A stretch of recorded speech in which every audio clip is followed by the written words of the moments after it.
Hello dear student.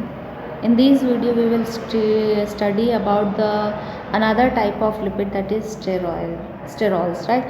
Steroids या sterols एक ही होते, कुछ नहीं है. Overlapping ring of carbon and hydrogen, मतलब ऐसे लिपिड्स जिसमें अभी तक हमने देखा था उसमें कहीं रिंग्स एरोमेटिक रिंग्स नहीं होती थी, बट इनमें क्या होती है, एरोमेटिक रिंग्स प्रेजेंट होती है, ओवरलैपिंग रिंग्स होती है, कॉम्प्लेक्स मॉलिक्यूल्स होते हैं और इनके बहुत सारे फंक्शंस होते हैं. देख लेते हैं, right. Hormones, maximum hormones like जितने भी सेक्स हॉर्मोन्स होते हैं लाइक टेस्टोस्टेरोन, प्रोजेस्टेरोन, एस्ट्रोजन जो होते हैं उनका जो स्ट्रक्चर होता है वो कॉम्प्लेक्स लिपिड जैसा होता है, एरोमेटिक रिंग्स होती है, that is called as steroids hormone, right. Pigments, कुछ पिगमेंट्स भी होते हैं जो स्टेरॉल के नेचर में होता है, लाइक कोलेस्ट्रॉल जो होता है वो भी एक टाइप का स्टेरॉइड्स होता है. नाउ विटामिन के स्ट्रक्चर में भी आपको सेम स्ट्रक्चर मिलेगा. Cholesterol is the one of the most important part of sterols, right. Sterols में देखिए एग्जांपल है कौन कौन से वाले, कैल्सीफेरॉल जो विटामिन डी होता है that is called as calciferol. Estrogen एक टाइप का हॉर्मोन्स होता है. उसके बाद में फाइलोक्विनोन जो हमने पीछे देखा था, फिनाइलकेटोनुरिया और टेस्टोस्टेरोन जो मेल सेक्स हार्मोन होता है, ये सारे के सारे जो होते हैं वो स्टेरॉइड्स होते हैं, राइट. और सिर्फ बेस के कॉम्प्लेक्स स्ट्रक्चर होता है और उनमें क्या होता है, एरोमेटिक रिंग्स होती है ना. किसी भी सोर्स में अगर लिपिड प्रेजेंट है तो how we will test it, right. Grease spot test हम बोलते हैं कि अगर कहीं पे ग्रीस प्रेजेंट है, ग्रीस में जो है उसको spot test for lipid has been used for the centuries, कई सालों से यूज़ करता है. Produce a translucent stain on paper और फैब्रिक. दूसरी हम क्या बोल रहे हैं कि आप किसी भी पेपर में ग्राउंड नट या कोई भी ऑयल कंटेनिंग सब्सटेंस डालते हैं तो वो ट्रांसल्यूसेंट, आपको मालूम है ओपेक क्या होता है, ट्रांसपेरेंट क्या होता है, ट्रांसल्यूसेंट क्या होता है, तो फैब्रिक जो है वो ट्रांसल्यूसेंट में कन्वर्ट हो जाता है. Fatty acid use to make soap. अच्छा, जनरली 10th में हमने देखा हुआ है कि अल्काइल पोटेशियम सोडियम के जो लॉन्ग चेन फैटी एसिड्स होते हैं सोप बनाने में काम होते हैं. तो यहाँ पर सेम वही हम फिर से पढ़ेंगे कि इसका मतलब है सोप में भी फैटी एसिड्स फैट्स होते हैं. कंसिस्ट ऑफ सोडियम और potassium salt of fatty acid made by the reacting common oils और fats with strong alkaline solution. The base that is NaOH और in process is known as saponification. तो soap process बनाने की जो process होती है that is called as saponification. Fats are split from glycerol by the base and yielding alkali salt of fatty acid, उसको हम क्या बोलते हैं, दैट इज क्रूड सोप बोलते हैं और ग्लिसरॉल के फॉर्म में प्रेजेंट. रोल्स फिर वही है, कार्बोहाइड्रेट का रोल है, प्रोटीन का रोल है, बट हम यहाँ पर लिपिड भी देख लेते हैं कि एनर्जी सपोर्टिंग सिग्नलिंग करते हैं. ग्लिसरॉल और फैटी एसिड इसमें जो होते हैं वो क्या होते हैं, कॉमन मोनोमर यूनिट होती है, मोस्टली कार्बन हाइड्रोजन होता है, इनसॉल्युबल इन वाटर होते हैं. और एग्जाम्पल इसका जो टेस्ट करना दैट इज ग्रीस और स्पॉट टेस्ट से आप कर सकते हैं. सेम वही है, बायोमोलिक्यूल्स हैं भाई, इसमें cell membrane structure, energy storage, signal, cellular metabolism, vitamin के स्पेशली में क्या करते हैं, हेल्प करते हैं, right. Now fourth important organic molecule और biomolecule that is a nucleic acid. Why it is called as nucleic acid? Because these contain phosphoric acid, that's why it is called as acid, and these are present in nucleus, that's why it's called as nucleic acid. Nucleic acid is a polymer. भाई अभी तक हम वही देखते आ रहे हैं कि polymer है कॉम्प्लेक्स मॉलिक्यूल है composed of chain of monomeric unit that is polynucleotide. अच्छा देखो, हमने कार्बोहाइड्रेट पढ़ा था उसमें सिंगल मोनोमर यूनिट थी, हमने प्रोटीन देखा उसमें सिंगल मोनोमर यूनिट थे, बट लिपिड में हमने दो देखे थे, फैटी एसिड और ग्लिसरॉल. तो वो जो होते हैं वो हेट्रो होंगे और ये जो होंगे होमो कंपाउंड होंगे, right. Nucleotides, the most common nucleic acid जो होते हैं वो दो होते हैं, एक होता है DNA और एक होता है RNA. DNA deoxy ribo nucleic acid and RNA that is ribo nucleic acid, right. Nucleic acids are universal in living things, सभी में प्रेजेंट होते हैं, as they are found in all cell and viruses also. Name for their role in the cell nucleus. भाई क्यों है ये भी हमने देख लिया. Now nucleic acid function, these molecules carry genetic information from one generation to another cell inside the cell nucleus. DNA DNA generally कहाँ पर प्रेजेंट होते हैं ये भी आप लोगों को मालूम है। सेल के अंदर जो क्रोमोसोम होता है, क्रोमोसोम के ऊपर डीएनए प्रेजेंट होता है और DNA is blueprint of your body, जो आपकी बॉडी की सारी इंफॉर्मेशन को क्या करता है, स्टोर करने के लिए काम आता है। DNA is often compared to a set of blueprint, already discussed. DNA contain the structure needed to construct their components of cell such as protein and RNA molecule. DNA किस पर्टिकुलर टाइम में किस protein की requirement है, किस functioning की requirement है, इसकी सारी इन्फॉर्मेशन जो है वो सेल के कंपोनेंट को क्या करता है, प्रोवाइड करता है with the help of RNA molecule. Generally RNA molecule जो होते हैं वो 3 टाइप के होते हैं, एक होता है mRNA, tRNA और rRNA। तो mRNA roles is the transcript genetic information. भाई mRNA क्या रोल प्ले करता है, डीएनए से जिस भी पर्टिकुलर प्रोटीन की रिक्वायरमेंट है उसके मैसेजेस को लेके आता है, कहाँ से, न्यूक्लियस से, ठीक है। mRNA भाई ये प्रोटीन सिंथेसिस में कॉम्प्लेक्स और प्रोटीन को काम करता है, उसके लिए मैसेज लेके आता है। tRNA क्या करता है, tRNA जो होता है पर्टिकुलर mRNA पे जो कोडिंग होती है उसको रीड करके साइटोप्लाज्म से अमीनो एसिड को लाता है और प्रोटीन सिंथेसिस में क्या करता है, हेल्प करता है। और राइबोसोम क्या करता है, राइबोसोम rRNA जो होता है वो जनरली क्या करता है, act as a assembly site, जहाँ पर प्रोटीन सिंथेसिस होता है वहाँ पर mRNA अटैच होता है और वहीं पे वो प्रोटीन सिंथेसिस करता है, तो उसको हम बोलते हैं all use in protein synthesis. इसका मतलब tRNA, mRNA और जो tRNA जो होते हैं ये तीनों प्रोटीन सिंथेसिस में पार्टिसिपेट करते हैं and all include in the DNA, right. और सभी के सभी जो कोड्स होते हैं वो डीएनए पे प्रेजेंट होते हैं। नाउ अब हम डिस्कस करते हैं न्यूक्लिक एसिड के स्ट्रक्चर के बारे में। तो द मोनोमर यूनिट जो होती है उसको हम क्या बोलते हैं, न्यूक्लियोटाइड्स होते हैं, राइट। न्यूक्लियोटाइड क्या होता है भाई, न्यूक्लियोटाइड कुछ नहीं होता है, देखो मैं जनरली एक डायग्राम यहाँ पे, फॉस्फेट मॉलिक्यूल, पेंटोज शुगर जो राइबोज होती है और एक होती है नाइट्रोजनस बेस, ये एक मिलाकर हुआ न्यूक्लियोटाइड। और इसी टाइप के न्यूक्लियोटाइड जो होते हैं वो डीएनए में और आरएनए में बहुत सारे होते हैं। That's why sequence of nucleotide form a polymeric chain that has the ability to interact with another chain or other part of chain, right? Now double stranded nucleic acid consists of 2 single stranded nucleic acid chain held together, और 2 nitrogenous bases के बीच में hydrogen bond होता है।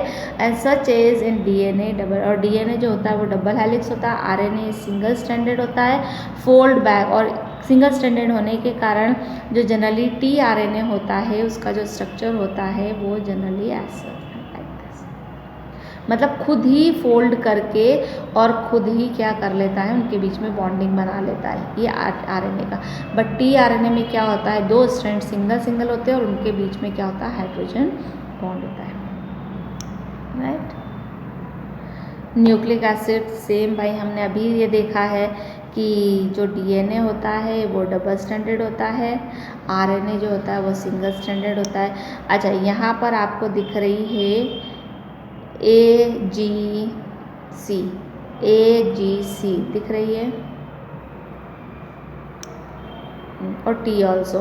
तो यहाँ पर अगर हम आरएनए और डीएनए की बात करें तो जनरली आपको आरएनए और डीएनए में बीच में अगर आप देखते हैं तो ATCG आपको 4 दिखेगी। But in RNA single stranded होता है, वहाँ पर T थाइमिन की जगह आपको क्या मिलेगा, यूरेसिल मिलेगा, बाकी कोई डिफरेंस नहीं है। डीऑक्सीराइबोन्यूक्लिक एसिड क्यों बोला है, क्योंकि जो राइबो शुगर होती है, ये भी मैं बता दूँ, राइबो शुगर पेंटोज शुगर होती है और यहाँ पर कार्बन पे नीचे की साइड में ये पेंटोज शुगर आपने बना दी, this is a pentose sugar. और ये जो फर्स्ट कार्बन होता है यहाँ पर OH, तो यहाँ का O जो होता है वो क्या होता है, रिमूव होता है, बट राइबोज में OH प्रेजेंट होता है। न्यूक्लियोटाइड क्या होते हैं भाई, मैं अभी ऑलरेडी बता चुकी हूँ कि मैक्सिमम 3 कंपोनेंट्स होते हैं न्यूक्लियोटाइड में। कार्बन रिंग स्ट्रक्चर होता है और उसको नाइट्रोजनस बेस कहते हैं, ठीक है। तो ये एक पूरा न्यूक्लियोटाइड है। अब न्यूक्लियोटाइड में क्या है, फॉस्फेट है, पेंटोज शुगर है और एक नाइट्रोजन। और नाइट्रोजनस बेसिस हमने बोला था प्यूरिन एंड पायरिमिडीन होता है। प्यूरिन में एडेनिन ग्वानिन आते हैं और पायरिमिडीन में CUT cut that is cytosine, uracil और थाइमिन आते हैं। अच्छा, दूसरी बात है शुगर 5 कार्बन शुगर होती है। शुगर जो होती है राइबोज होती है और ये एक टाइप की मोनोसेकेराइड है और हम ऑलरेडी डिस्कस कर चुके हैं पेंटोज शुगर होती है, राइट। फॉस्फेट ग्रुप जुड़ा रहता है और उसके साथ में nucleic acid differ in the structure and sugar. भाई RNA DNA में दोनों में क्या डिफरेंस होता है, तो ये भी मैं आप लोगों को बता चुकी हूँ कि जनरली RNA और DNA में देखिए ये पेंटोज शुगर है, यहाँ पर O प्रेजेंट है बट यहाँ पर क्या है सेकेंड कार्बन पे O एब्सेंट है, तो ये DNA है और ये that's why deoxy ribo nucleic acid, right. RNA contain ribose, only difference in the presence of absence of OH group. OH make RNA less stable, जिसके कारण OH क्या होता है उसके प्रेजेंट होता है, जिसके कारण RNA स्टेबिलिटी कम होती है और RNA is a transient element. Nitrogenous bases जो होती है वो जनरली हम ये भी डिस्कस कर चुके हैं प्यूरिन और पायरिमिडीन के फॉर्म में होती है और ये मेनली कौन कौन सी होती है, एडेनिन, साइटोसिन, ग्वानिन होती है जो RNA DNA में कॉमन प्रेजेंट होती है, बट थाइमिन और यूरेसिल में से थाइमिन DNA में प्रेजेंट होगी और यूरेसिल कहाँ पर होगी, RNA में। तो ये 4 नाइट्रोजनस बेसिस हैं जो DNA में होंगी और ये 4 नाइट्रोजनस बेसिस हैं जो RNA में। All nucleotide have phosphate group. भाई हमें ये भी मालूम है कि न्यूक्लियोटाइड है तो फॉस्फेट होगा ही होगा और इसका फॉर्मूला H3PO4 होता है। Found between 2 adjacent nucleotide, 2 nucleotide के बीच को फॉस्फोडाइस्टर बॉन्ड से क्या करता है, बाइंड करता है और उस बैकबोन को हम बोलते हैं sugar phosphate backbone. Nucleotides are joint in a polymer. भाई एक के बाद में अगर हमने देखा है कि एक यहाँ से एक यहाँ, एक यहाँ, एक यहाँ ऐसे करके और बीच में से हाइड्रोजन बॉन्ड से और फिर यहाँ से ऐसे जुड़ा हुआ है, तो ये जो होता है न्यूक्लियोटाइड पॉलीमर के फॉर्म में क्या होते हैं, जुड़ जाते हैं। Nucleotide is template given making a new DNA। तो एक DNA का दूसरी कॉपी बनाने के लिए सबसे बड़ी बात क्या है कि DNA के जो डबल स्ट्रैंडर होती है उसके बीच की जो हाइड्रोजन बॉन्ड होते हैं वो ब्रेक हो जाते हैं और हाइड्रोजन बॉन्ड जब ब्रेक होते हैं तो दोनों स्ट्रैंड एक दूसरे से क्या होती है, अपोजिट हो जाती हैं और वहाँ पर वो एज अ टेम्पलेट काम करती है और नई स्ट्रैंड उसके अकॉर्डिंग क्या करती है, फॉर्म होती है, कॉम्प्लीमेंट्री बेस। एडेनिन, अच्छा ये भी एक स्पेसिफिक है कि एडेनिन हमेशा थाइमिन के साथ में बाइंड होता है और RNA में यूरेसिल के साथ में बाइंड होगा विथ डबल हाइड्रोजन बॉन्ड और साइटोसिन हमेशा ग्वानिन के साथ में बाइंड होगा with triple hydrogen bond, right. Strict complementary rules क्या होते हैं, तो रिजल्टिंग DNA मॉलिक्यूल 2 चेन जो होती है वो ट्विस्टेड होती है, 2 स्ट्रैंड डबल हेलिक्स से अरेंज एंटी पैरेलल, एक ऊपर जाती है तो एक नीचे जाती है। Room for purine and pyrimidine. Purine जितने भी होते हैं वो डबल रिंग होते हैं और पायरिमिडीन जितने भी होते हैं वो सिंगल रिंग के फॉर्म होते हैं। बेस पेयर ऑफ कॉम्प्लीमेंट्री की अगर हम बात करें तो 2 chains are held together by a weak. 2 nitrogenous bases के बीच में एक वीक इंट्रैक्शन होता है, तो ये भी मैं आपको बता चुकी हूँ। This adenine always bind with thymine and cytosine always bind with guanine with triple and double. Bond जो न्यूक्लियोटाइड को एक दूसरे से बनाए रखते हैं वो होता है स्ट्रॉन्ग बॉन्ड और वो फॉस्फोडाइस्टर बॉन्ड होता है। DNA sequence, order of base on the polynucleotide chain is called as DNA sequence that determine the message encoded by the molecule। और मॉलिक्यूल पे जो मैसेज कोड होते हैं वो इसी के फॉर्म में DNA पे आपको हमेशा यही सीक्वेंस, अलग अलग सीक्वेंस बट यही 4 ATCG ATCG यही आपको दिखेंगे। DNA is represented by the sequence of letter. It is most important to remember that each nucleotide has a sugar and phosphate। Her nucleotide में बैकबोन जो होती है वो शुगर और फॉस्फेट की और बीच में क्या होती है, nitrogenous bases. RNA is very similar, DNA से सिमिलर होता है, बस यूरेसिल की थाइमिन की जगह क्या जाता है OH बॉन्ड प्रेजेंट होता है। कार्बन शुगर में राइबोस होता है, सिंगल स्ट्रैंडेड होता है, right. Recall the central dogma, फिर वही सेंट्रल डोगमा भाई डीएनए से आरएनए बनता है, क्योंकि डीएनए पे सारे कोडेड होते हैं, which is transmitted copy on the RNA. RNA से फिर प्रोटीन सिंथेसिस होता है, और प्रोटीन सिंथेसिस में जो प्रोसेस होती है उसको ट्रांसलेशन करते हैं। तो ये सारी प्रोसेस जो होती है वो सेंट्रल डोगमा में काम। अच्छा, जेनेटिक कोड क्या होते हैं? जनरली देखो, अगर मैं बोलूँ कि यहाँ पर एक डीएनए की सीक्वेंस है, तो ये 3 जो सीक्वेंस है ये मिला के एक जेनेटिक कोड होती है, और एक 3 नाइट्रोजनस बेस मिलके एक अमीनो एसिड के लिए कोड करती है। और वैसे ही हमारी बॉडी में 20 अमीनो एसिड के लिए अलग अलग कोड होते हैं, जिनको आइडेंटिफाई करके सारे के सारे कोड रीड करके टीआरएनए उन अमीनो एसिड को लेके आता है और पेप्टाइड बॉन्ड की हेल्प से पूरे प्रोटीन सिंथेसिस करता है, right.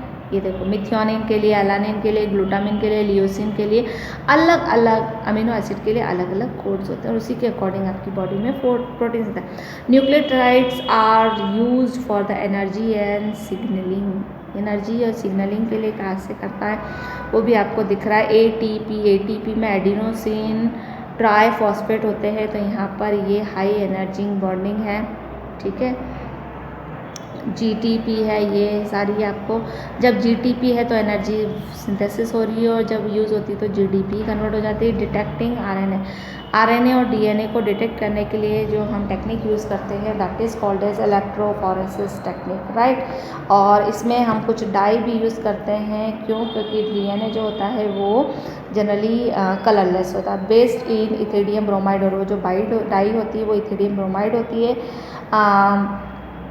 Cyber safe with comparable sensitivity, same वही फंक्शन आ गया है। न्यूक्लिक एसिड क्या करता है? इन्फॉर्मेशन, एनर्जी, सिग्नलिंग का, न्यूक्लियोटाइड का बना होता है। Sugar, phosphate, cyclic nitrogenous base होती है, और ethidium bromide, cyber safe, methylene blue जो होता है इसके लिए आप डिस्कस करते हो, दैट इज डीएनए की टेस्टिंग, राइट। तो यहाँ पर हमारा ये जो बायोमोलिक्यूल वाला चैप्टर है ये यहाँ पर ख़त्म होता है, और नेक्स्ट वीडियो में we will start from the new topic. Till then students, bye bye. If you have any problem, any doubt, तो you can call me personally. Okay, bye bye.